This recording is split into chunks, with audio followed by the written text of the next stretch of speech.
Tiyak na kaabang-abang ang muling pagbubukas ng Aurora Music Festival ngayong taon dahil inireveal na ang full line-up ng mga bigating performers na magtatanghal sa loob ng 2 araw na punong-puno ng kantahan at sayawan. Kung kailan at sino-sino ang mga dapat abangan, alamin natin mula sa report ni Sam Martos.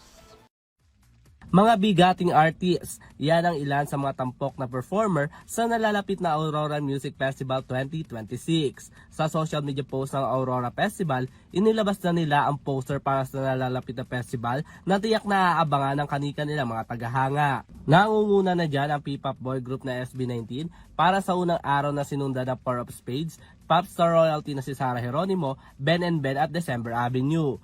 Para naman sa pangalawang araw, tampok din ang 90s girl group na Sex Bomb, Parokya na Edgar, Kamikaze at Kitchen Nadal. Ang Aurora Music Festival o Clark Hot Air Balloon Music Arts and Food Festival ay taunang ginugunit na tampok ang iba't ibang mga pagkain, arts at mga tugtugin kung saan pinagdiriwang ngayong taon ang ika-5 edisyon nito. Matatanda naman noong nakarang taon, kabilang sa mga nag-perform ay ang Nations Girl Group na Bini, BGYO, Moira at marami pang iba. Mabibili naman ang kanilang ticket na nagkakahalaga ng 1,000 pesos hanggang 5,000 pesos. Samantala, gaganapin naman ang Aurora Music Festival sa darating na May 2 at May 3, 2026 sa Clark Global City, Pampanga.